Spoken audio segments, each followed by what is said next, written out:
nous sommes au bord du surendettement. À écouter les responsables politiques du camp présidentiel, la situation budgétaire française serait catastrophique et le pays serait au bord du gouffre financier. Il ne nous resterait alors que deux options, soit les suivre dans leur politique d'austérité, soit entrer dans une phase de chaos. Le FMI aux portes du pays, la France en faillite, les bébés surendettés, cette musique n'est pas nouvelle, vous la connaissez bien, vous l'avez tellement entendue que vous vous y êtes habitué et vous avez peut-être même commencé à y croire. Pour savoir si la France est vraiment au bord de la faillite, je vous propose qu'on aille faire un tour sur le site de l'INSEE afin de jeter un œil aux derniers chiffres disponibles. Si l'on veut se plonger dans les comptes de la nation, nous devons nous reporter au compte de patrimoine des administrations publiques. Le compte de patrimoine recense l'ensemble des passifs des administrations publiques, c'est-à-dire ce qu'elles doivent, ou en langage courant leurs dettes, mais il recense également l'ensemble des actifs de ces administrations publiques, c'est-à-dire tout ce qu'elles possèdent, qu'il s'agisse de bâtiments, de terrains ou encore d'actions dans des entreprises.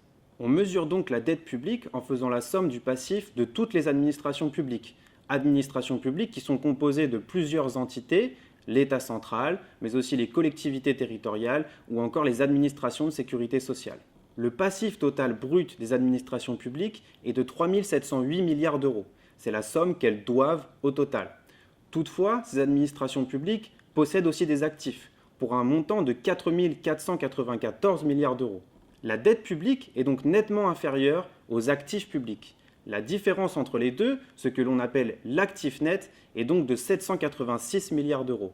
Concrètement, cela veut dire que si l'État vendait toutes ses possessions à leur prix de marché, il pourrait non seulement rembourser l'intégralité de la dette publique, mais il lui resterait encore 786 milliards d'euros à disposition. Si on rapporte ces chiffres à la population française, on peut fictivement attribuer à chaque Français une dette publique de 54 185 euros. Mais quand on fait ça, on cherche délibérément à vous faire peur. Chacun des Français est endetté pour plusieurs dizaines de milliers de francs. Chacun, bébé, adulte et personnes âgées.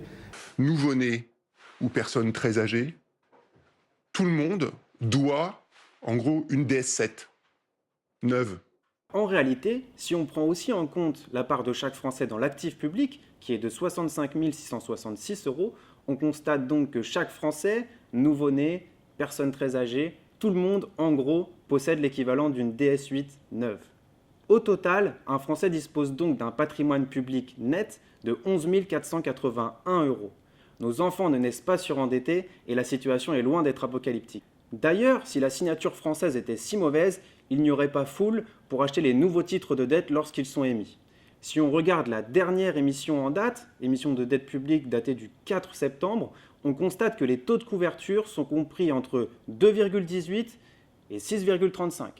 Concrètement, cela veut dire que quand l'État demande 10 milliards, les investisseurs lui en proposent au minimum 21,8 milliards et jusqu'à 63,5 milliards selon les titres et les maturités.